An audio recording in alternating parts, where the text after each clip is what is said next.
Hello, Assalamu alaikum class. My name is Mohammad Asham Zia and you are watching second year intermediate maths lecture on Bright Success Coaching Center official Facebook group as well as on my YouTube channel that is named as Mathflix by Hashim Zia.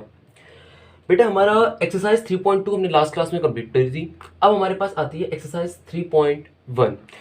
Chapter number 3 क्यों important है, अगर इसकी important के बारे में मैं थोड़ा सा बताते हुए आगे बढ़ूं क्योंकि ये बहुत ज़रूरी बात है। हमने अभी तक अपना चैप्टर नंबर 2 कंप्लीट किया है। चैप्टर नंबर 2 से बेटा हर साल तकरीबन 12 से 15 मार्क्स का पेपर बनता है। कितने मार्क्स का? 12 से 15 मार्क्स का, जिनमें से एक्सरसाइज 2.1 के 3 famous question that is 14, 15 and 16 उनमें से 7 मार्क्स के लिए वो आ जाते हैं। डिटेल के अंदर आने के बहुत चांसेस होते हैं। 2.2 से 2.4 से और 2.5 से कम 2-5 मार्क्स से क्वेश्चंस या एक आध डिटेल आने के बहुत चांसेस होते हैं। तो कम से कम जो उसका बन रहा होता है, अगर एक्सरसाइज 2.1 से डिटेल आ गया तो फिर 2.4 और 2.5 से डिटेल नहीं आता। जाहिर सी बात है, या तो 2.1 का डिटेल आएगा या फिर 2.4 और 2.5 से कोई डिटेल क्वेश्चन आ जाता है, या फिर 5 मार्क्स का कोई भी शॉर्ट क्वेश्चन के अंदर 2.4 2.5 से एक लाजमी आएगा ही आएगा। इक्वेशन ऑफ अ लाइन का टॉपिक है, स्लोप्स वाले टॉपिक है, इंटरनल डिवीजन के टॉपिक्स हैं, तो कुछ ना कुछ आ ही जाता है हमारे पास इंपॉर्टेंट तरीन। तो कम से कम जो पेपर बनता है ना, कम से कम का पेपर 15 से 12 मार्क्स से पेपर कहीं नहीं जाता, जिसमें एमसीक्यूज भी शामिल है जो कि हर साल आते ही आते हैं चैप्टर नंबर 2 से। तो यानी कि अभी तक हम लोग अपने 80 मार्क्स के पेपर में से या 100 मार्क्स अगर एमसीक्यूज भी शामिल कर रहे हैं तो 100 मार्क्स के पेपर में से 15 मार्क्स अपने इंशाल्लाह कंफर्म कर चुके हैं चैप्टर नंबर 2 पढ़ के। देन हमारे एक्सरसाइज 3 पॉइंट चैप्टर नंबर 3 के ऊपर, चैप्टर नंबर 3 के अंदर हमारे पास 3 एक्सरसाइज आती हैं, 3.1, 3.2 एंड 3.3।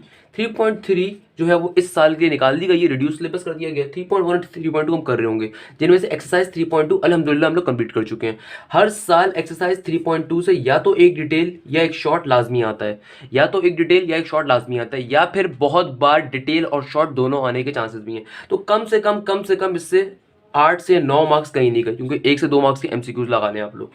देन कम्स एक्सरसाइज 3.1 जिसका एक शॉर्ट क्वेश्चन लाजमी आएगा हर साल। तो यानी कि चैप्टर नंबर 3 जो होता है वो भी कम से कम 12 से 13 मार्क्स फेंक रहा होता है पेपर के अंदर हमारे लिए। तो ये डिस्ट्रीब्यूशन पता होनी चाहिए बच्चे को। एज अ टीचर मैं अपनी रिस्पॉन्सिबिलिटी समझता हूँ हर स्टूडेंट को बताना। उसकी रीज़न क्या है? मेरे नज़दीक वो इंसान कामयाब ही नहीं हो सकता जैसे अपनी पेपर की नॉलेज के बारे में आइडिया ना हो। वो इंसान उस पेपर को निकाल ही नहीं सकता अच्छे नंबरों से जिसको यही ना पता हो कि उस पेपर के अंदर कितने मार्क्स से क्या पोर्शंस आ रहे हैं और किस तरह के पोर्शंस आएंगे। तो आपको पता होना चाहिए अपना टॉपिक पढ़ने से पहले कि वो टॉपिक किस तरीके से पेपर में पूछा जाएगा और कितने मार्क्स का पूछा जाएगा। तो एक चैप्टर नंबर 2 जो हमने पढ़ा वो 12 से 14 या 15 मार्क्स के लिए पेपर में पूछा जा सकता है और पूछा जाता रहा है। अगर आप 5 पेपर उठा के देख लेंगे, उसमें डिटेल भी आता है, उसमें शॉर्ट भी आता है, देन 1 से 2 एमसीक्यूज भी आ जाते हैं। तो कम से कम 12 मार्क्स भी लगा लें। अगर आप 15 नहीं लगाते तो 12 मार्क्स कम से कम लगा लें। 100 में से 12 मार्क्स एक बड़ी बात है। 5 मार्क्स की एक परसेंटेज होती है, 12 मार्क्स का मतलब 2% यहाँ से आपकी निकल रही हैं। खैर ये बहुत डिटेल की मैंने बात कर दी, हो सकता है आप में से बहुत समझ में ना आए, बट कहने का मकसद क्या है कि चैप्टर नंबर 2 12 मार्क्स निकालता है। Same goes for chapter number 3 कि एक्सरसाइज 3.1 और 3.2 से कम से कम 10 मार्क्स का पेपर लाजमी आ रहा होता है पेपर के अंदर। या तो डिटेल आ जाएगा 3.2 से, या फिर 3.1 के शॉर्ट क्वेश्चंस बेतहाशा इंपॉर्टेंट है जो कि इंशाल्लाह हमारी नेक्स्ट क्लासेस के अंदर चल रहे होंगे। कहने का मकसद क्या है? कहने का मकसद ये कि मेरा बेटा आपको अपने मार्क्स की डिस्ट्रीब्यूशन पता होनी चाहिए सब्जेक्ट वाइज भी, जो कि नॉर्मली टीचर्स नहीं बताते, बट मैं नॉर्मली पढ़ाने से पहले ही बता देता हूँ कि कौन सा क्वेश्चन पास पेपर के रिलेटेड इंपॉर्टेंट तरीन है, पेपर में हद से ज़्यादा कौन से क्वेश्चन आए हुए हैं। तो अगर आपको मैथ्स के अंदर पास पेपर्स करने का टाइम ना मिले, ऑल्दो ऐसा होना नहीं चाहिए, आपको टाइम अभी बहुत अवेलेबल है, अपना टाइम ज़ाया ना करें, पास पेपर्स के ऊपर काइंडली जाएं, एप्टीट्यूड की तैयारी करना स्टार्ट करें। मैं आपसे बार बार कह रहा हूँ, मैं अगेन रिपीट कर रहा हूँ, क्योंकि ये आपका बहुत क्रूशियल टाइम है आपकी ज़िंदगी का। आपने आगे ज़िंदगी में किस फील्ड को चूज़ करना है वो सब डिपेंड करेगा आपकी इंटर की परसेंटेज के ऊपर। वो जो कहते हैं ना मुंह टेढ़ा करके, a single sheet of paper can't decide my future, फिर वो थर्ड क्लास यूनिवर्सिटीज़ के अंदर बैठे हुए होते हैं, जो थर्ड क्लास में बहरिया के अंदर बैठ के 80-80 1.5 लाख रुपए की तनख्वाह भर रहे होते हैं, फीस भर रहे होते हैं। तुम्हारे बाप के पास इतना पैसा हो सकता है हराम का भाई, लोगों के बाप के पास नहीं होता तो बैठ के बेटा तैयारी करो, तरीके से तैयारी करो। अगर पैसा फेंकनी है तो फिर किसी अच्छी यूनिवर्सिटी में जाके फेंको, नस्ट में जाके फेंको। नस्ट के वैल्यू है, पाकिस्तान की नंबर 1 इंजीनियरिंग यूनिवर्सिटी है। पैसा अगर फेंकने का इतना ही शौक है ना तो फिर अच्छी यूनिवर्सिटी में जाके फेंको, उसका टेस्ट क्लियर करो, फिर करके दिखाओ उसको टेस्ट क्लियर। नहीं कर पाते लोग, क्यों नहीं कर पाते? कॉन्सेप्ट्स नहीं है। क्यों नहीं कर पाते? पढ़ाई नहीं की हुई इंटर के अंदर। कहने का मकसद क्या है कि भाई आपके पास जो टाइम है, आपको नॉर्मली अभी पास्ट पेपर्स अटेम्प्ट करने चाहिए बैठ के।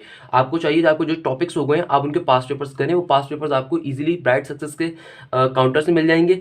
नहीं तो आपके इलाके में जो और दूसरे कोचिंग सेंटर है, मैं नाम लेना नहीं चाह रहा क्योंकि बाद में फिर मुंहमारी हो जाती है दूसरे कोचिंग वालों से, तो आप वहाँ से जाके उन लोगों से भी वो परचेज कर सकते हैं। आपको पता है कि आपके इलाके में कौन कौन से कोचिंग सेंटर्स हैं, वहाँ पे भी आपको उनके काउंटर्स के ऊपर पास्ट पेपर्स मिल रहे होंगे। मैं 10 ईयर्स की बात नहीं कर रहा बेटा, मैं पास्ट पेपर्स की बुकलेट अलग होती है, उस बुक के अंदर सिर्फ मैथ्स के क्वेश्चन होंगे, या फिर उस बुक के अंदर एक पोर्शन में सिर्फ केमिस्ट्री के होंगे, फिर एक पोर्शन में सिर्फ मैथ्स के होंगे, एक पोर्शन में सिर्फ फिजिक्स के होंगे, और ये चैप्टर वाइज होते हैं। 10 ईयर में चैप्टर वाइज नहीं होते, 10 ईयर में सारे के सारे पेपर्स एक साथ होते हैं। तो मैं पास्ट पेपर्स बुक की बात कर रहा हूँ, उसको सॉल्व करना स्टार्ट करें। चैप्टर नंबर 2 आपका हो चुका है अल्हम्दुलिल्लाह, मैंने आपको करवा दी, तो उसके पास पेपर्स करें। और कहने का मकसद कि अगर आपको टाइम नहीं मिल पाता, किसी कोई मजबूरी है किसी के ऊपर, तो फिर वो क्या करे, जो क्वेश्चन मैं प्रॉपर्ली मार्क करवाता रहता हूँ तो कम से कम उनकी हर महीने ज़्यादा से ज़्यादा प्रैक्टिस कर ले। फॉर एग्जाम्पल, अगर आपने एक बार चैप्टर नंबर 2 अभी पढ़ लिया, तो मैंने चैप्टर नंबर 2 के अंदर हर क्वेश्चन को करवाते हुए बताया था कि कौन सा मैथमेटिक्स इंपॉर्टेंट है, कौन सा इंपॉर्टेंट नहीं है। मीन्स मैंने आपकी क्लास में खड़े होकर आपको हर क्वेश्चन को सॉल्व करवाते हुए बताया था, बेटा ये क्वेश्चन पेपर में बहुत बार आया हुआ है, इसको मार्क कर लें, इसको मार्क कर लें। तो जो अच्छा बच्चा था उसने जरूर मार्क किया होगा। तो कहने का मकसद कि अगर आप उन क्वेश्चंस को भी मंथली टू मंथली प्रैक्टिस करते रहेंगे, तब भी आपकी बहुत अच्छी इंशाल्लाह तैयारी हो रही होगी। तो ये आपको कुछ बातें मैं गाइड करना चाह रहा था, तो काइंडली इसको ध्यान में रखिएगा। बाकी कहने का मकसद कि चैप्टर नंबर 2 से इंशाल्लाह हमारे 12 मार्क्स अभी बहुत अच्छी तरीके से कंफर्म हो चुके हैं। देन चैप्टर नंबर 3 एक बहुत इंपॉर्टेंट चैप्टर। मेरी अप्रोच ये थी कि पहले आप लोगों को स्ट्रेट लाइन के चैप्टर्स करवाए जाएं, क्योंकि स्ट्रेट लाइन के चैप्टर्स एक अच्छे चैप्टर्स होते हैं और इनसे कम 25 से 20 मार्क्स का पेपर लाजमी बनता है। तो हम लोगों ने 12 मार्क्स जैसे भी यहाँ से निकाल लिए, तो अब चैप्टर नंबर 3 के ऊपर हम लोग आए हैं। 3.2 अल्हम्दुलिल्लाह हम लोगों ने कर ली। देन एक्सरसाइज 3.1, 3.1 से लाजमी लाजमी लाजमी 5 से 6 मार्क्स का पेपर बनता है। मैं ये बात इतनी इंपॉर्टेंट बात क्यों कह रहा हूँ, क्योंकि हो सकता है आज की क्लास में हम उन क्वेश्चन पे चले जाएं, वो 14 से 15 क्वेश्चन हैं या 16 क्वेश्चन हैं जो कि हर साल पेपर उनमें से एक लाजमी आता है, या फिर हम लेक्चर के अंदर उसमें लाजमी जाएंगे। क्योंकि आज शायद बेसिस मैं आपकी बनाऊंगा, पहले बेस बनाऊंगा, जब बेस बनती है तभी बच्चा आगे के लेक्चर्स पढ़ता है। तो कहने का मकसद ये था। आइए अब जरा एक्सरसाइज पे चलते हैं। अच्छा मेरा बेटा, हमारे पास एक्सरसाइज 3.1 का लेक्चर नंबर 1 आ रहा है। पहला इसमें जो टॉपिक आता है, ये आता है कॉन्करेंट ऑफ द लाइंस का या कॉन्करेंसी ऑफ द लाइंस का। सर क्या मतलब है, सर ये आप क्या कह रहे हैं, कॉन्करेंट लाइंस क्या होती हैं? कोई मसले की बात नहीं, मैं भी समझाता हूँ। बेटा मैं क्या करता हूँ, मैं एक लाइन बना रहा हूँ, एक लाइन इसको काटते हुए जा रही है, सही है ना। मैंने क्या करा मेरा बेटा, मैंने 2 लाइनें ली हैं, मैंने सिंपल तरीके से कुछ भी नहीं करा। ये लाइन L1 है आपकी और ये लाइन L2 है। मैं भी आपको इसका मतलब समझा रहा हूँ, कॉन्करेंट ऑफ द लाइंस का मतलब क्या है। कभी भी अगर 3 लाइंस आपस में इंटरसेक्ट कर रही हूं, यानी कि कभी भी 3 लाइंस आपस के अंदर मेरा बेटा कट कर रही होंगी, तो हम क्या कहेंगे, वो जिस पॉइंट के ऊपर कट कर रही होंगी इसको हम बोलेंगे पॉइंट ऑफ कॉन्करेंसी, और इन तीनों लाइंस को हम क्या बोलते हैं, कॉन्करेंट लाइंस। सर क्या मतलब है सर, समझ में नहीं आया। बेटा मेरे कहने का मकसद ये है कि कभी भी दुनिया में 3 लाइंस आपस में मिलती हैं, अगर क्या होता है, अगर कभी भी 3 लाइनें आपस में मिलती हैं, तो तीनों लाइनें अगर आपस में कट करते हुए दूसरे को गुजर रही हैं, तो क्या कहलाएंगी, कॉन्करेंट लाइन। और जिस पॉइंट के ऊपर ये आपस के अंदर कट होती हैं, जिस पॉइंट के ऊपर ये आपस में मिलती हैं, उस पर्टिकुलर पॉइंट को हम कहते हैं पॉइंट ऑफ कॉन्करेंसी। क्या कहते हैं, पॉइंट ऑफ कॉन्करेंसी। ये बहुत इंपॉर्टेंट कॉन्सेप्ट है एप्टीट्यूड के अंदर, ये मेजर एक कॉन्सेप्ट हमारे पास आता है स्ट्रेट लाइन के अंदर। स्ट्रेट लाइन का टॉपिक बहुत वास्ट है बेटा, एप्टीट्यूड के रिलेटेड भी। इसके अंदर सर्कल, इसके अंदर आपको इक्वेशंस के टॉपिक भी आते हैं, स्लोप्स के भी आते हैं, इंक्लिनेशन के भी आते हैं, बेताशा इंपॉर्टेंट टॉपिक है। तो अगर अपनी इंटर से आप बेसिस बनाएंगे तो एप्टीट्यूड में आसानी होगी। अब आप अपने तमाम इंटर के टीचर्स के मुंह से एप्टीट्यूड जरूर सुनते होंगे, मुझे नहीं पता आपके बाकी तमाम टीचर आपसे कहते नहीं कहते, मगर एज अ टीचर मेरी जिम्मेदारी है आपको बाबा बताना। अगर आपके इंटर के कॉन्सेप्ट्स होंगे तो आप एप्टीट्यूड भी अच्छी तरीके से क्लियर कर सकोगे, वरना मसला हो जाएगा। तो कॉन्सेप्ट जरूर बनाओ अपने बेटा। क्या होता है कॉन्करेंट ऑफ द लाइंस, अगर एक ही पॉइंट के ऊपर 3 लाइंस मिल जाएं, तो वो उन तीनों लाइंस को हम क्या कहते हैं, कॉन्करेंट लाइंस। और जिस पॉइंट के ऊपर ये तीनों लाइंस मिलती हैं, तो उसको हम क्या कहते हैं, पॉइंट ऑफ कॉन्करेंसी। अच्छा मेरा बेटा, देन हमारे पास टॉपिक आता है कॉन्करेंसी ऑफ द लाइंस का, यानी कि सर क्या कोई तरीका है कि अगर मुझे लाइंस ना पता हूं, क्या दुनिया में कोई ऐसा तरीका हो सकता है कि अगर मुझे लाइंस या फिगर ना पता हो और फिर भी मैं चेक करना चाहूं कि आया ये लाइंस कॉन्करेंट है या नहीं है, तो क्या पता हो, आओ चेक कर लेते हैं। तो भैया मैंने क्या कहा, मैंने कहा अभी तक मैंने कुछ भी ऐसा कोई मुश्किल काम नहीं पढ़ाया। मैंने 2 बातें करी हैं। मैंने पहली बात क्या करी आपसे, मैंने कहा कभी भी तीन लाइंस एक पॉइंट के ऊपर मिल रही होंगी तो उस पॉइंट को हम क्या कहते हैं, पॉइंट ऑफ कॉन्करेंसी, और उन तीनों लाइंस को हम क्या कहते हैं, कॉन्करेंट लाइंस। दूसरे नंबर के ऊपर जो बात मैंने आपसे करी इस चीज को समझाने के लिए, क्या चीज है, मैंने आपसे कहा क्या दुनिया में कोई ऐसा पॉसिबल मेथड या कोई तरीका है कि अगर मेरे पास शेप ना गिवन हो, मुझे फिगर ना मालूम हो, मुझे ये ना पता हो कि वाकई ये लाइन कॉन्करेंट है या नहीं है, यानी कि तीनों लाइनें आपस में मिल रही है नहीं मिल रही है, ये तीनों लाइनें आपस से पास होते हुए जा रही है नहीं जा रही है, मुझे इस बात को अगर पता लगाना हो तो क्या कोई फॉर्मूला या कोई तरीका है? तो आइए उस बात को समझ लेते हैं।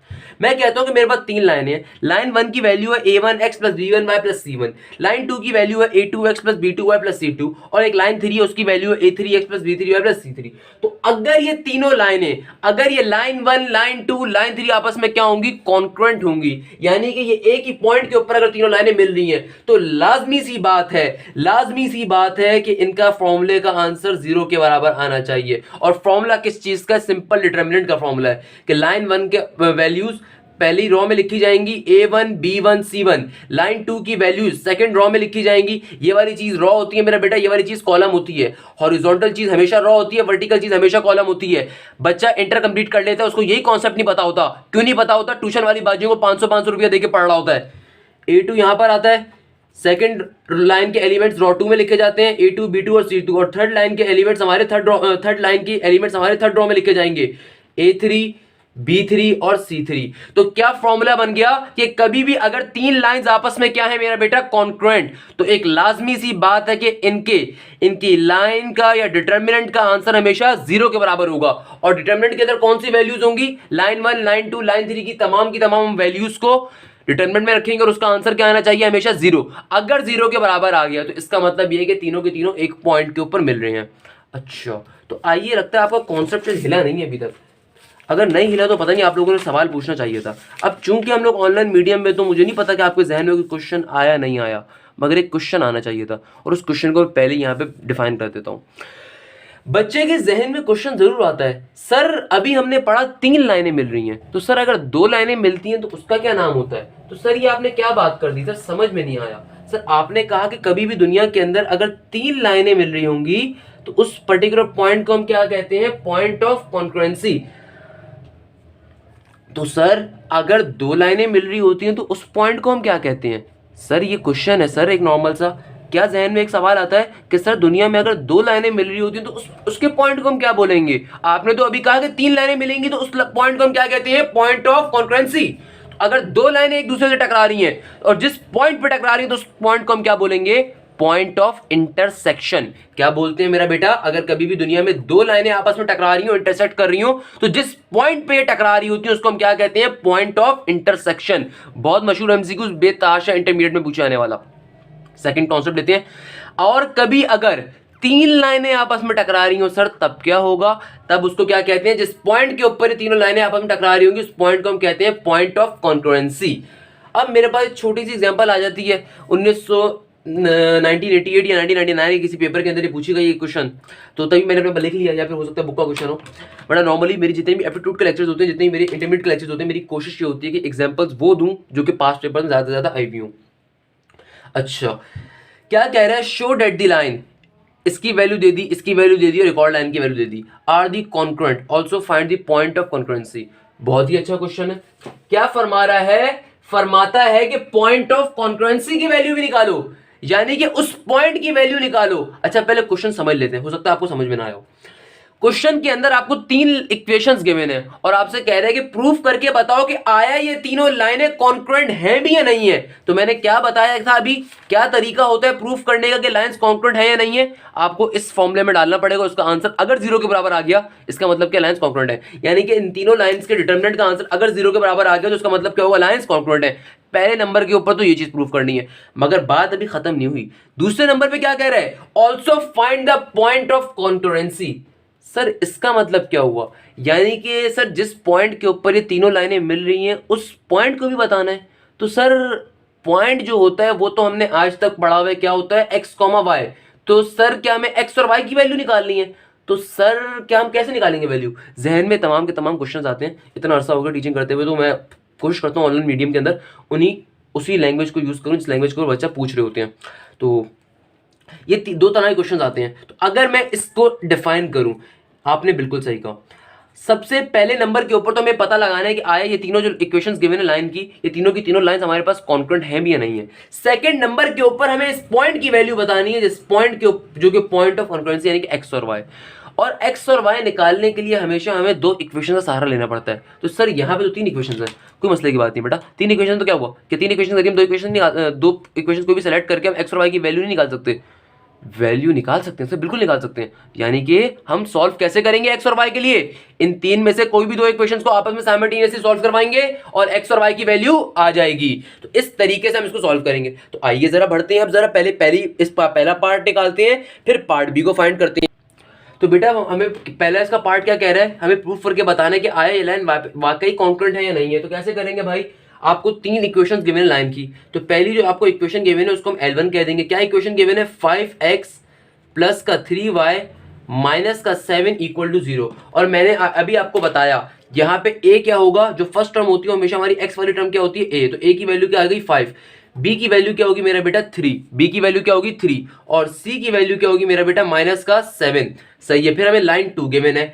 लाइन 2 के अंदर क्या हिसाब होगा? लाइन 2 की इक्वेशन क्या गिवन है? 3x माइनस का 4y माइनस का 10 इक्वल टू 0। यहां पे हमें जो फर्स्ट चीज गिवन है मेरा बेटा वो क्या गिवन है? अच्छा, ये पहली लाइन है तो a1 b1 और c1 होगा। सेकंड लाइन के लिए क्या हो जाएगा? a2 क्या होगा? 3। b2 क्या होगा? माइनस का 4 यानी कि y वाली टर्म्स। और c2 क्या होगा? थर्ड टर्म यानी कि माइनस का 10। देन हमारे पास क्या आएगा मेरा बेटा? L3 क्या होगा? थर्ड लाइन की इक्वेशन हमें क्या गिवन है? x plus 2y equal to 0। हमें x वाली क्या टर्म गिवन है मेरा बेटा? x वाली क्या चीज होगी? a3 की वैल्यू क्या है? 1। b3 की वैल्यू क्या होगी? यानी कि y वाली टर्म की वैल्यू क्या होगी? 2। और c3 यहां पे चूंकि कांस्टेंट मौजूद ही नहीं है तो उसकी वैल्यू क्या होगी? 0। तो सिंपल तरीके से हमें जो तीनों इक्वेशंस गिवन थी हमने उससे a1 b1 c1 a2 b2 c2 और a3 b3 और c3 निकाल लिया। यानी कि x वाली टर्म a होती है, y वाली टर्म b होती है और कांस्टेंट बेस टर्म क्या होती है? c। तो हमने इस तरीके से तीनों लाइंस की इक्वेशन करिए a1 b1 और a1 b1 c1 a2 b2 c2 और a3 c3 और b3 निकाल लिया। अब क्या करना है? हमें इस बात को प्रूफ करके दिखाना है कि आया ये लाइन वाकई कॉन्करेंट है या नहीं है। तो उसके लिए हमें फॉर्मूला पता है कि अगर ये लाइन कॉन्करेंट होगी तो हम क्या कह सकते हैं? Also we know that for the concurrent lines. Concurrent अगर ये लाइंस होंगी तो उसका मतलब क्या है कि भैया इनके a1 b1 c1 a2 b2 c2 a3 b3 c3 के डिटर्मिनेंट का आंसर 0 के बराबर आना चाहिए। तो हम क्या करेंगे? बारी बारी वैल्यूज को यहां पे पुट कर देते हैं। सर कैसे प्लॉट करेंगे? बेटा कोई मसले की बात नहीं। a1 की वैल्यू का गिवन है आपको 5, b1 की वैल्यू का गिवन है आपको 3, C1 की वैल्यू आपको गिवन है माइनस का 7, A2 की आपको क्या वैल्यू गिवन है? 3, B2 की आपको क्या वैल्यू गिवन है? माइनस का 4, C2 की क्या वैल्यू गिवन है? माइनस का 10, A3 की वैल्यू गिवन है 1, B3 की वैल्यू का गिवन है 2 और C3 की वैल्यू का गिवन है 0 इक्वल टू 0 के बराबर। तो जब आप इसके डिटर्मिनेंट का आंसर लेंगे तो ये 0 इज इक्वल टू 0 आएगा। ये मैंने नहीं करा, ये आप सॉल्व करेंगे खुद ही, क्योंकि डिटर्मिनेंट लेना मैं बहुत बार अब सिखा चुका हूं आप लोगों को। सिंपल तरीके से डिटर्मिनेंट लेंगे, डिटर्मिनेंट लेके इसका आंसर क्या आ जाएगा? 0 इज इक्वल टू 0। जब 0 इज इक्वल टू 0 आ जाएगा इसका मतलब क्या है? इसका मतलब ये होगा मेरा बेटा कि ये लाइंस कॉन्करेंट है। तो हम क्या लिख देंगे लास्ट के अंदर? चूंकि 0 इज इक्वल टू 0 आंसर आ रहा होगा, hence proved that the given lines are concurrent, hence proved that the given lines are concurrent। यानी कि हमने पार्ट ए इसका सॉल्व कर लिया। अब पार्ट बी में हमसे क्या कह रहा था? Find the point of concurrency. तो बेटा कभी भी आपको कोई भी पॉइंट निकालना हो एक्स या वाई का, एक बात तो हमेशा याद रखिएगा, कभी भी हमें एक्स या वाई का पॉइंट निकालना हो उसके लिए हमें कम से कम दो इक्वेशंस की नीड होती है। कितनी इक्वेशंस की? दो इक्वेशंस की। अब यहां पे हमें तीन इक्वेशंस गिवन है, तो सर कौन सी दो इक्वेशन सेलेक्ट करें? बेटा आपकी चॉइस है, आप कोई सी भी दो इक्वेशन सेलेक्ट कर सकते हो। आपको क्या निकालना है? Point. Now for the point, तो मैंने आपसे क्या कहा? मैंने कहा बेटा ऑल्दो दुनिया के अंदर कभी भी हमें एक्स या वाई की वैल्यू निकालनी हुआ करे तो हमें सिर्फ दो इक्वेशंस की नीड होती है। दो इक्वेशंस के ऊपर एक्स और वाई की वैल्यू इजीली निकाल सकते हैं। अब सर यहाँ पे तो तीन इक्वेशंस गिवन है, तो सर हम कौन सी दो इक्वेशंस को लेंगे? बेटा आपकी चॉइस है, आप कोई सी भी दो इक्वेशंस को ले सकते हो। सर क्या मतलब? मतलब ये कि बेटा फर्स्ट इक्वेशन 1, इक्वेशन 2, इक्वेशन 3 में से कोई सी भी दो इक्वेशंस को लेकर सेलेक्ट करके चलोगे, आपका आंसर उससे आ जाना चाहिए, आपकी वैल्यू इंशाल्लाह उससे आ जाएगी एक्स और वाई की, और सही आएगी। अब आपकी चॉइस है, इन तीनों में से कोई सी भी दो ले लो। मैंने आपको हमेशा एक बात पे जोर दिया कि अपनी जिंदगी को आसान और अपनी जिंदगी को अजाब बनाने का इख्तियार इंसान के अपने अंदर होता है। तो ये आपकी चॉइस है कि आप कौन सी वैल्यू लेते हो। मेरी नज़र के अंदर फर्स्ट और थर्ड ज़्यादा आसान लग रही है, या सेकंड और थर्ड बल्कि ज़्यादा आसान है, क्योंकि थर्ड वाली को अगर मैं मल्टीप्लाई बाय 3 करवा दूँ तो बन जाएगा। तो मैं कौन कौन सी इक्वेशन लेता हूँ, एक मैं इक्वेशन ले रहा हूँ सेकंड वाली, और एक मैं लेता हूँ इक्वेशन थर्ड, यानी कि एक मैं ये इक्वेशन ले रहा हूँ और एक मैं ये इक्वेशन ले रहा हूँ। जब मैं इक्वेशन 2 को लेता हूं अपने पास, तो ये इक्वेशन 2 क्या आ रही है, 3x माइनस का 4y माइनस का 10 इक्वल टू 0। और इक्वेशन 2 थर्ड की इक्वेशन 2 की वैल्यू क्या है, 3x माइनस 4y माइनस का 10, और इक्वेशन 3 की वैल्यू क्या है, x plus 2y equal to 0। तो चूंकि सिंपल इक्वेशन थी ये वाली जरा, तो मैंने हमेशा सिंपल वाली ले ली। अब मुझे साफ पता है अगर मुझे इसको सॉल्व करवाना है तो मुझे x या y की वैल्यू कैंसिल आउट करवानी पड़ेगी। तो मुझे साफ दिख रहा है कि यहाँ पे सिंगल x मौजूद है, यहाँ पे 3x मौजूद है, तो मैं इक्वेशन 3 को मल्टीप्लाई बाय 3 करवा देता हूं। मैं क्या लिखता हूं, multiply equation number 3 by 3 and subtract it with equation number 2। Equation number 2 से क्या करवा दो, इसको आगे सब्ट्रैक्ट करवा दो। तो क्या है मेरे पास इक्वेशन, यह है इक्वेशन 3। इसको जब मैंने मल्टीप्लाई बाय 3 करवाऊंगा तो क्या बन जाएगा, 3x 3 2 6 इक्वल टू 0, और सब्ट्रैक्ट करवा रहा हूं किसके साथ, इक्वेशन 2 के साथ। तो 3x माइनस का 4y माइनस का 10 इक्वल टू 0। सब्ट्रैक्ट जब करवाते हैं तो नीचे वाली जो इक्वेशन होती है उसके तमाम के साइन कन्वर्ट हो जाते हैं। तो प्लस का साइन माइनस में हो जाएगा, माइनस का प्लस में हो जाएगा, अगेन माइनस का क्या हो जाएगा, प्लस में। तो x से x का फैक्टर कैंसिल आउट, 6 प्लस 4 कितना हो जाएगा मेरा बेटा, 10y। और यहाँ पे प्लस का 10 जब इक्वल टू के दूसरी तरफ जाएगा तो क्या हो जाएगा, माइनस का 10। तो ये पॉजिटिव 10 से 10 कैंसिल आउट हो गया। तो y की वैल्यू क्या आ रही होगी आपके पास, माइनस का 1। y की वैल्यू क्या आ रही होगी मेरा बेटा आपके पास, माइनस का 1। इस माइनस के 1 को उठा के इन दोनों इक्वेशन में से किसी भी एक में उठा के डाल दो, तो आपके पास x का आंसर आ जाएगा। तो मैं क्या करता हूं, मैं यहां पे लिख देता हूं, putting y equal to minus का 1 इन इक्वेशन नंबर, अगेन आसान इक्वेशन में डालो ताकि जल्दी आंसर आए, इक्वेशन नंबर 3। इक्वेशन 3 क्या थी मेरे पास, x plus 2y equal to 0। तो अगर मैं वहां पे y की वैल्यू का डाल रहा हूं माइनस का 1, तो क्या हो जाएगा, x प्लस 2 इंटू वाई की जगह पे माइनस का 1 इक्वल टू 0। तो जब ब्रैकेट खोलेगा तो क्या हो जाएगा, x minus 2y is equal x minus 2, तो y की जगह तो माइनस 1 आ गया ना, x माइनस का 2 इक्वल टू 0। माइनस का 2 जब इक्वल टू के दूसरी तरफ जाएगा तो क्या बन जाएगा, x is equal to positive 2। तो मेरे पास क्या पॉइंट आ रहा होगा, पॉइंट ऑफ कॉन्करेंसी की क्या वैल्यू आ रही होगी x y की, 2 माइनस का 1। क्या आ रही होगी, 2 माइनस का 1। इस तरीके से बेटा हम क्वेश्चन को सॉल्व कर रहे होंगे। आइए अब जरा नेक्स्ट क्वेश्चन देख लेते हैं क्या कहता है। अच्छा, क्वेश्चन नंबर 9 आपका होमवर्क है। क्वेश्चन नंबर 9 आपका होमवर्क है, बहुत ही इजी सा क्वेश्चन होगा कोई। अच्छा, देन मेरे पास एक एग्जांपल आ रही है पास्ट पेपर की, बहुत इंपॉर्टेंट एग्जांपल, तभी मैथ्स से इंपॉर्टेंट एग्जांपल हमने कहा इसे। क्या कह रहा है, for what value of k will the three lines 2x plus y minus का 1 equal to 0 and kx plus 2y minus का 2 and 2x minus 3y minus का 5 इक्वल टू 0 और कॉन्करेंट। कह रहा है कि लाइंस तो कॉन्करेंट हैं मगर k की वैल्यू को बताओ। यहां पे उसने तुमसे ये नहीं कहा कॉन्करेंसी फाइंड करके बताओ, उसने क्या बोला कि तीनों लाइनें तो कॉन्करेंट हैं बट k की वैल्यू बता दो। अब जब उसने तीनों लाइनों कॉन्करेंट दे दी तो जाहिर सी बात है उसका आंसर 0 के बराबर होगा। तो हम क्या करेंगे, सिंपल फॉर्मूले को यूज करते हुए k की वैल्यू को फाइंड कर लेंगे। सर आपकी बात समझ में नहीं आई, आओ बेटा अभी समझते हैं। मुझे लाइन L1 जो गिवन है बेटा उसको मैं कहां लिखूंगा, यहां पर। क्या गिवन है लाइन L1 मुझे, 2x प्लस का y माइनस का 1 इक्वल टू 0। तो जो लाइन L1 है उससे मैं क्या वैल्यूज निकाल लूंगा, a1 b1 और c1। तो a1 की वैल्यू क्या आ रही होगी मेरे पास 2, b1 की वैल्यू क्या आ रही होगी मेरा बेटा मेरे पास 1, और c1 की क्या वैल्यू आ रही होगी माइनस का 1। फिर हम निकालेंगे क्या मेरा बेटा, लाइन L2। लाइन L2 के ऊपर हमारे पास क्या वैल्यू आ रही होगी, बहुत ही आसान सी बात है, एक आ रही होगी लाइन L2 की क्या वैल्यू गिवन है, kx प्लस का 2y माइनस का 2 इक्वल टू 0।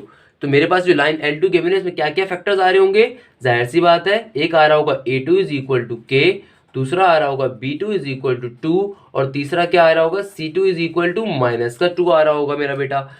और लाइन L3 जो मुझे गिवन है वो क्या गिवन है मेरा बेटा, ये गिवन है 2x माइनस का 3y माइनस का 5 इक्वल टू 0। तो भैया मेरे पास जो ये लाइन आ रही है इसके अंदर a3 की वैल्यू क्या आ रही होगी 2, b3 की वैल्यू क्या आ रही होगी माइनस का 3, और c3 की वैल्यू क्या आ रही होगी माइनस का 5, क्या आ रही होगी माइनस का 5।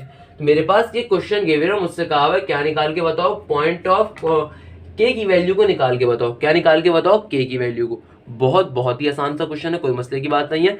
हमने लाइन 1, लाइन 2 और लाइन 3 के जरिए हमने तमाम के तमाम फैक्टर्स ड्रॉ कर दिए। अब सिंपल तरीके से क्या करेंगे मेरा बेटा, हमसे क्या कहा उसने क्वेश्चन के अंदर कि के की वैल्यू को बताओ जब ये तीनों लाइंस क्या है आपस के अंदर, कॉन्ग्रुएंट है। क्या है? कॉन्ग्रुएंट है। तो हम क्या करेंगे, हम सिंपल तरीके से कॉन्ग्रुएंट के फॉर्मूले में पुट करने वाले हैं इसको। अच्छा सर कैसे पुट करेंगे? क्या बेटा बहुत ही आसान है, मुझे पता है कि अगर लाइंस कॉन्ग्रुएंट होती हैं तो क्या फॉर्मूला बन रहा होता है उनका, एज वी नो डेट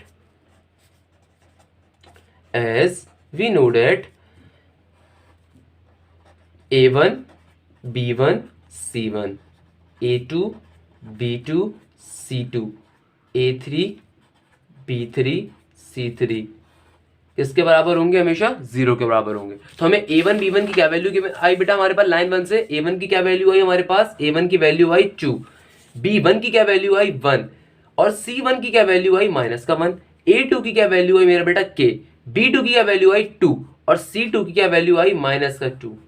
सही है ना? और A3 की क्या वैल्यू आई 2, B3 की क्या वैल्यू आई -3, C3 की क्या वैल्यू आई -5 इक्वल टू 0। तो हमारे पास A1 B1 C1 की जो वैल्यूज है हमने डायरेक्टली वो सिंपली वो वैल्यूज को पुट कर दिया। हमें क्या निकालना है बेटा यहाँ से K। तो क्या करेंगे, सिंपल डिटरमिनेंट सॉल्व करना है। ऑल्दो ये क्वेश्चन आपको खुद करना चाहिए, बट मैं करवा देता हूँ आपके लिए। किस तरह डिटरमिनेंट निकालते हैं बेटा? सिंपल डिटरमिनेंट निकालना है। अब तो मैं थक गया निकाल के पूरी एक्सरसाइज करवाने के बाद। तो क्या करते हैं भाई, फर्स्ट रॉ के फर्स्ट कॉलम का पहला एलिमेंट ले लेना है आपने। ये 2 जिस रॉ में आ रहा है वो भी इग्नोर, जिस कॉलम में आ रहा है वो भी इग्नोर। बकाया 4 एलिमेंट्स क्या हो जाएंगे, 2 -2 -3 और -5। नेक्स्ट एलिमेंट आपने माइनस के साइन के साथ हमेशा लेना है। क्या हो जाएगा, ये 1 जिस रॉ में आ रहा है वो रॉ भी इग्नोर, जिस कॉलम में आ रहा है उस कॉलम के एलिमेंट्स भी इग्नोर। बकाया 4 के 2 -2 -5। ये -1 जिस रॉ में आ रहा है वो भी रॉ भी इग्नोर, जिस कॉलम में आ रहा है वो कॉलम भी इग्नोर। क्या बच गया, के 2 2 -3। और सिंपल तरीके से यहाँ पे हम लोगों ने इसको अपने डिटरमिनेंट एक्सपेंड कर दिया। अब इसको बकाया तरीके से सॉल्व करेंगे। सर कैसे सॉल्व करेंगे बेटा? बहुत ही आसान तरीका है। क्या सर आसान तरीका है? क्या हो जाएगा, ये कैसे ओपन होगा, -5 2 -10, माइनस का साइन एक फॉर्मूले का, और -3 जब -2 से मल्टीप्लाई होगा तो -3 इंटू -2 क्या होता है, +6 और -1 फॉर्मूले का, -1 एज इट इज। -5 जब के से मल्टीप्लाई होगा तो क्या हो जाएगा, -5k। एक माइनस का साइन यहां पे फॉर्मूले का होता है, और 2 इंटू -2 क्या हो जाएगा, -4। तो वो -4 जब इस माइनस के साइन से मल्टीप्लाई होगा तो क्या हो जाएगा, +4। -1 एज इट इज। ये -3 जाके जब k से मल्टीप्लाई होगा तो क्या हो जाएगा, -3k। और एक माइनस का साइन फॉर्मूले का 2 2 सिंपल 4। तो क्या बन रहा होगा मेरा बेटा, ये 2 का 2 एज इट इज, 2 का 2 एज इट इज। सर फिर क्या होगा, -10 और -6 कितना होता है मेरा बेटा, -16। कितना होता है, -16 और -1 then as it is, -5k और +4 एज इट इज, और देन -1 और -3k -4 as it is. Next step में आगे ओपन करते हैं। मैंने यहाँ पे ओपन पता नहीं क्यों नहीं करा, मेरे खुद भी समझ नहीं आया।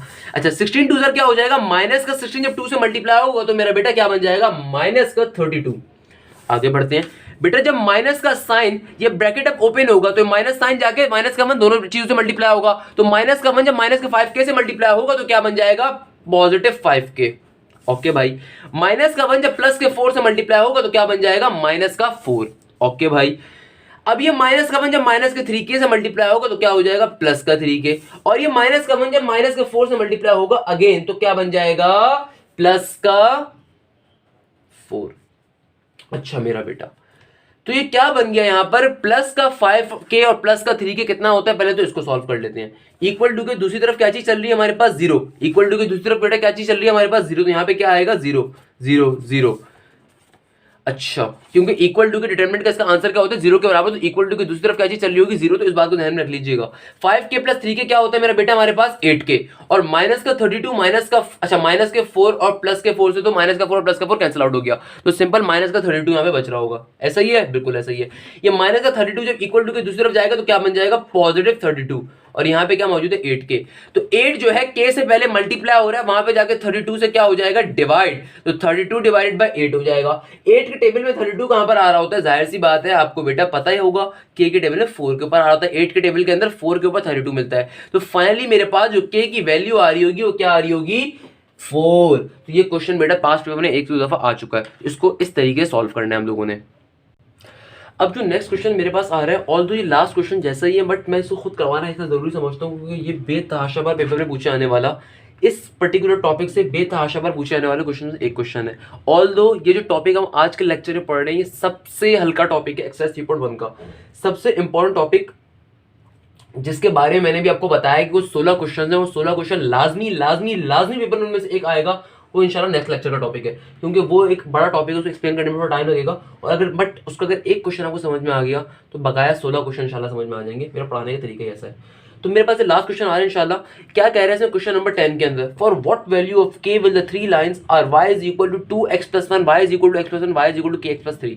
यानी कह रहे हैं वैल्यू ऑफ k बताओ कि ये लाइंस कॉन्ग्रुएंट है। अगेन बिल्कुल लास्ट क्वेश्चन जैसा है, मैं रिकमेंड करूंगा कि जो अच्छे बच्चे हैं जिनको पढ़ने का शौक है भाई, मेरी वीडियो को यहाँ पे स्टॉप करो, पहले खुद से सॉल्व करो, देन अपना बाद में सॉल्यूशन चेक करना, और अगर आपको समझ में नहीं आया तो काइंडली व्यू करो। समझ में आ चुका है तो भाई मैं रिकमेंड करूंगा अपने साथ नाइंसाफी ना करो बेटा, अपने साथ इंसाफ करो और वीडियो लेक्चर को स्टॉप करो और खुद से सॉल्व करो पहले इसको, देन आगे बढ़ना। नहीं तो चलो मैं करवाऊंगा, बिल्कुल करवाऊंगा, मेरी जिम्मेदारी है।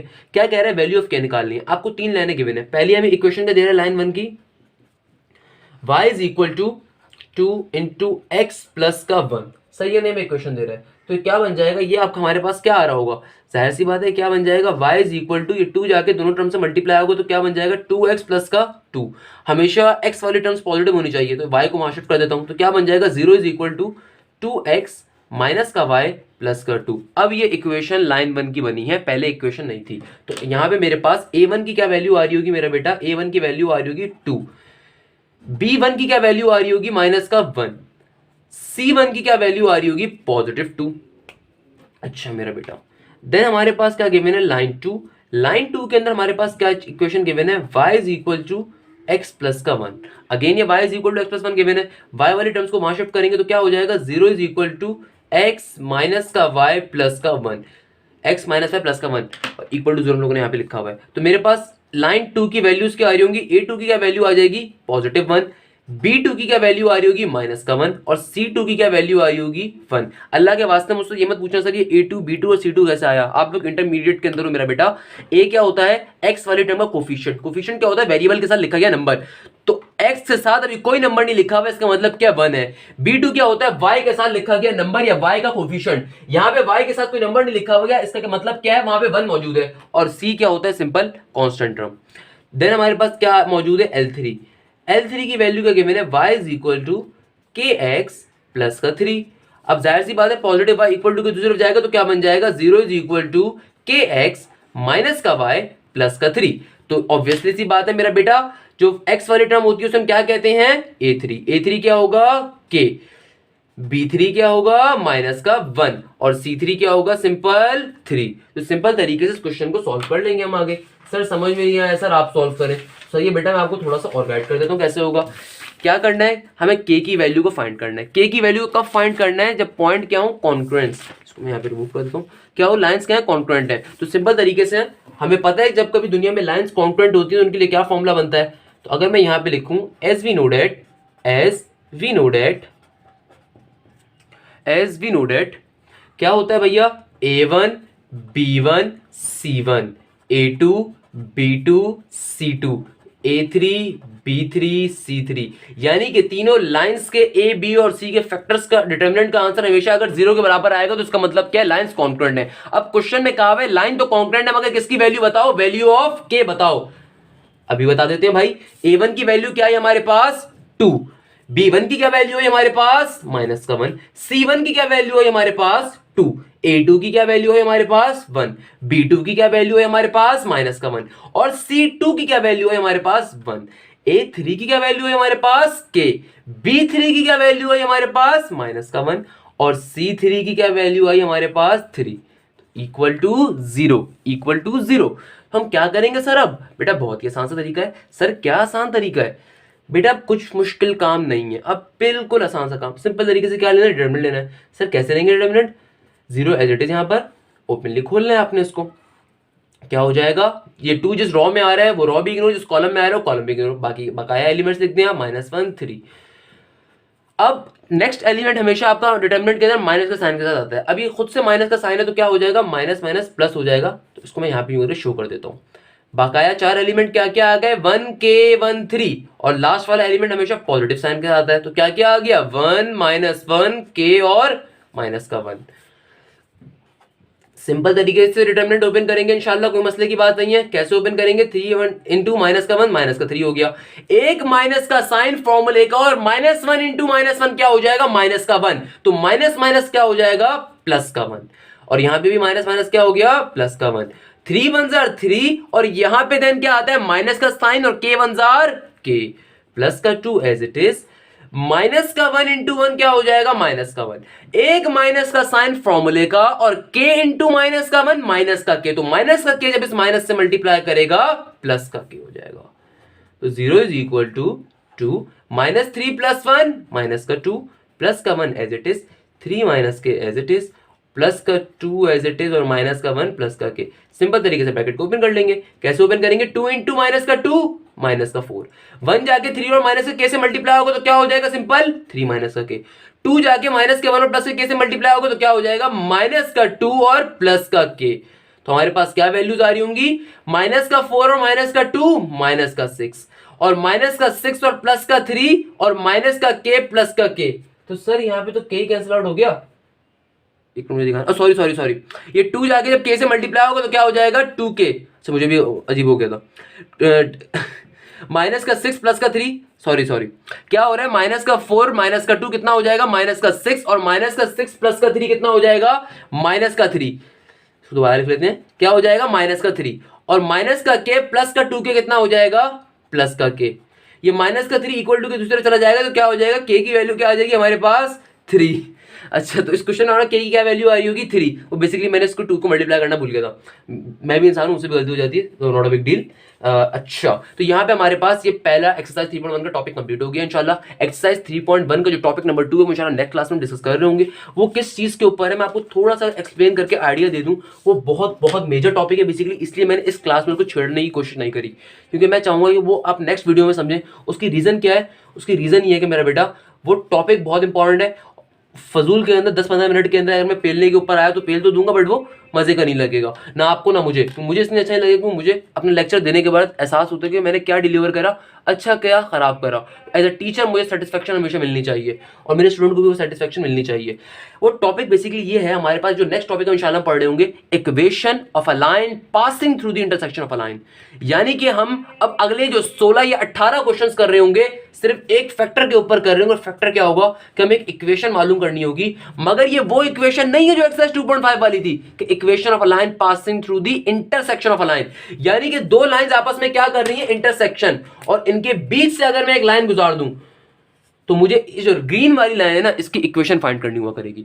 यानी कि भैया क्या फाइंड करना हुआ करेगा, equation of a line passing through the intersection of the line. दो लाइंस आपस में इंटरसेक्ट कर रही हैं, अगर उनके इंटरसेक्टिंग पॉइंट से एक और लाइन निकल जाए जो कि बन क्या जाएंगी, कॉन्क्रीट लाइन ऑब्वियसली, मगर क्या कहा जाएगा, इस ग्रीन लाइन की खाली इक्वेशन बताओ। आपको नॉर्मली L1 की इक्वेशन, ये लाइन L1 हुआ करेगी आपकी रेड वाली पहली, और रेड वाली दूसरी लाइन आपकी L2 हुआ करेगी, और ये ग्रीन वाली लाइन आपकी L3 हुआ करेगी। तो हमें L1 और L2 की हमेशा इक्वेशन दे दी जाया करेगी, और हमसे डिमांड किया जाया करेगी L3 की इक्वेशन। तो ये बहुत बहुत इंपॉर्टेंट टॉपिक है, इंशाल्लाह इसको नेक्स्ट लेक्चर में डिलीवर करेंगे। आज के लिए बस आप लोग इतना ही कि भाई मैंने जो पढ़ाया उसको काइंडली उसके पास्ट पेपर सॉल्व करें, एप्टीट्यूड की तैयारी करना स्टार्ट करें। आपका इंटरमीडिएट के बाद फौरन जो नेक्स्ट दौर आने वाला है एप्टीट्यूड का है, ये बहुत इंपॉर्टेंट क्रूशियल दौर है आप लोगों के लिए। प्लस साथ साथ अपने एप्टीट्यूड साथ साथ अपने इंटरमीडिएट के मैथ्स के, फिजिक्स के, केमिस्ट्री के 20 ईयर्स सॉल्व करना स्टार्ट करें, क्योंकि वो बच्चा बहुत अच्छा है जो 20 ईयर्स 7 साल लेकर चलता है। जब मैं इंटर के दौर में था तो आजकल जो दौर चल रहा है, दिसंबर का महीना चल रहा है, मेरी नॉर्मली एक बार 20 ईयर्स दिसंबर महीने में कंप्लीट हो चुकी होती थी। मैं अगर अपनी पर्सनल एक्सपीरियंस शेयर करूं तो मैं अपना 20 ईयर्स एक बार दिसंबर में कंप्लीट करता था, एक बार दिन फरवरी में कंप्लीट करता था प्रैक्टिकल सेंटर के पेपर देने से पहले, क्योंकि मैंने एक्सटर्नल पेपर दिए थे, और एक बार फिर मैं पेपर से पहले कॉलेजेस के पेपर और पास्ट पेपर सॉल्व करता था। मेरी अपनी ज़ाती रूटीन ये थी। तो एज अ टीचर मैं अपनी ज़ाती रूटीन भी आपसे शेयर कर रहा हूँ तो उसकी रीज़न क्या है कि यार मैं चाहता हूँ कि मेरा स्टूडेंट कामयाब हो, और स्टूडेंट कामयाब ऐसा नहीं होता कि आप फेसबुक यूज़ कर रहे हो और कामयाब हो जाओगे, ऐसे आप कामयाब नहीं हो सकते, ऐसे आप फेल ही होगे। मैं 100% गारंटी देता हूँ। ये परसेंटेज 60% लेकर आओगे, इकरा जैसी थर्ड क्लास यूनिवर्सिटी में बैठे होगे या इल्मा जैसी यूनिवर्सिटी से बैचलर अपना कंप्लीट कर रहे होगे बैचलर्स, तो अगर ये सब पढ़ना है तो काइंडली पढ़ो मत भाई, फिर चिल मारो, फिर अभी लॉकडाउन के अंदर भी पढ़ने की नीड नहीं है, पबजी वबजी खेलो भाई। सीजन वीजन अनलॉक आए हुए, सीजन 17 शायद आया हुआ मेट्रो वाला, मैं भी खेलता हूँ, मुझे भी इसलिए आइडिया है। बहुत टफ रूटीन होती है, खेलना पड़ जाता है फिर भी। अच्छा, तो मैं क्या कह रहा था भाई, बिसाइड इज ऑल थिंग्स, मेरा कहने का मकसद ये है कि भाई अगर आप पढ़ने वाले बच्चे हो तो काइंडली 20 ईयर सॉल्व करने के ऊपर जाओ। मैथ्स के 20 ईयर सॉल्व करना स्टार्ट करो, फिजिक्स के स्टार्ट करो, केमिस्ट्री के स्टार्ट करो, जो टॉपिक्स आपके हो चुके हैं उनके 20 ईयर्स सॉल्व करना स्टार्ट करो।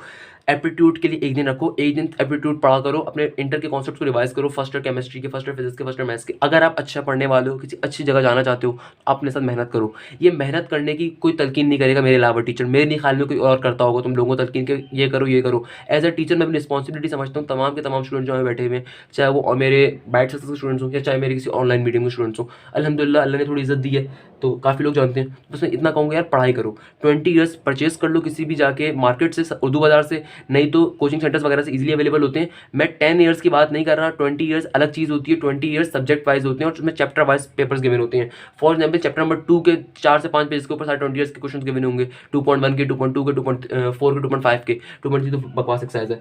कहने का मकसद क्या, इनको बैठ के सॉल्व करो। जो टॉपिक्स हो चुके हैं, चैप्टर्स हो चुके हैं, अपने साथ नाइंसाफी ना करो बेटा, बैठ के पढ़ो।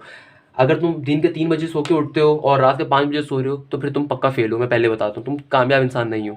इंटर का दौर सिर्फ पढ़ाई का दौर है, तो काइंडली अपने साथ नाइंसाफी ना करो, बैठ के पढ़ाई करो। 20 ईयर्स आपके दिसंबर में एक बार सॉल्व हो जाने चाहिए, तमाम टॉपिक जो आपने किए हुए हैं। मैं हमेशा एज अ टीचर स्टूडेंट, जब मैं अपना था इंटर के दौर के अंदर, मैं नॉर्मली एक बार में 20 ईयर्स दिसंबर के दौर में सॉल्व कर लेता था। हालांकि मेरा भी कोर्स कंप्लीट नहीं हुआ हुआ था, जैसे आप लोगों का कोर्स इनकम्प्लीट है। भी क्यों इनकम्प्लीट है, ऑब्वियसली आप लोगों ने B3 के अंदर है या आप लोगों ने अभी अगर पढ़ना स्टार्ट करा है तो आपका कोर्स ऑब्वियसली इनकम्प्लीट होगा, बहुत से टॉपिक्स आपके नहीं हुए, मगर एटलीस्ट जो टॉपिक्स आपके हुए उनके तो सॉल्व कर लो, कि दिल को धारस तो मिल जाती है। मेरे साथ भी ऐसा सीन होता भाई, मेरे दिसंबर तक कोर्स कंप्लीट नहीं हुए होते थे, बट स्टिल 20 ईयर सॉल्व कर लेता था। क्या रीज़न थी भाई, कि मुझे शौक था, मुझे किसी जगह जाना था, मुझे निकलना था उस फेज से। तो भाई अगर आप भी निकलना चाहते हो तो कोई मुश्किल काम नहीं है इंटर में 80 अब परसेंटेज लेकर आना, मगर उसके लिए डेडिकेशन चाहिए, उसके लिए वक्त चाहिए, और वो वक्त सिर्फ और सिर्फ तुम्हारे उसके ज़रिए आएगा जिसके ज़रिए तुम मेहनत कर सकते हो, और कोई शॉर्ट ट्रिक नहीं है। पैसे वैसे दे के परसेंटेज नहीं मिलती भाई, गाने लिखने से परसेंटेज नहीं मिलती। तो काइंडली अपने साथ नाइंसाफी ना करें, बैठ के पढ़ें। एज अ टीचर मैं भी जिम्मेदारी समझता हूँ, जरूर आपको रिकमेंड करूँगा 20 ईयर्स सॉल्व पढ़ना स्टार्ट करो। सेकेंडली, सेकेंड ईयर के फॉर्म बाद आप लोगों को आ रहा होगा एप्टीट्यूड का दौर, तो उसके लिए ऊपर भी मेहनत करो भाई। एप्टीट्यूड के लिए पढ़ना स्टार्ट करो, एप्टीट्यूड की के लिए करना स्टार्ट करो, क्योंकि इंटर के जैसे अभी आपके सेकेंड ईयर पेपर्स कंप्लीट होंगे, NET के एडमिशन आ जाएंगे। नस का राउंड 1 अभी दिसंबर में हो रहा था, आगे बढ़ गया क्योंकि मैं नस की तैयारी करवा रहा हूँ, तो जैसे मैंने आपको बताया मैं एप्टीट्यूड टीचर हूँ मेन। तो नस का सेकंड राउंड आपके पास फरवरी के अंदर आ रहा है इंशाल्लाह। तो मेरे पास भी बेसिकली ग्रुप कोचिंग मैंने स्टार्ट देख रहा था, तो मेरे पास इसलिए मुझे पता चला था। देन IBA का आने वाला है, तो काइंडली तैयारी करना स्टार्ट करो, खुद से तैयारी करो, किसी को पैसे वैसे देने की नीड नहीं है भाई, खुद से तैयारी करो। या इंस्टीट्यूशन अभी खुलेंगे तो किसी बैच सक्सेस के अंदर आप लोग आए, वहाँ पे तैयारी करें, या किसी और इंस्टीट्यूशन के अंदर जो आपको अच्छा लगता है वहाँ पे तैयारी करो। मेरा कतई तौर पे कहने का मकसद नहीं सिर्फ एक पर्टिकुलर इंस्टीट्यूशन के ऊपर जाओ, मेरा कहने का मकसद है अपने साथ टाइम ज़ाया ना करो। अपना जितना टाइम आप ज़ाया करोगे वो आपके लिए नुकसानदेह है। तो बस इसी बात से अपनी इस वीडियो लेक्चर खत्म करूँगा कि आई होप आप लोग पढ़ें बैठ के। एज अ टीचर मैं अपनी रिस्पॉन्सिबिलिटी समझता हूँ कि आप लोग तरीके से बैठ के पढ़ें, ये आपकी रिस्पॉन्सिबिलिटी है। एज अ टीचर मेरी भी जिम्मेदारी है, बेशक ऑनलाइन मीडियम है बट आपको लेक्चर देना भी जिम्मेदारी है। जज़ाकल्लाह, बात बस आप बात को ख़त्म करता हूँ। थैंक यू सो मच, जज़ाकल्लाह, हाशिम साइनिंग ऑफ।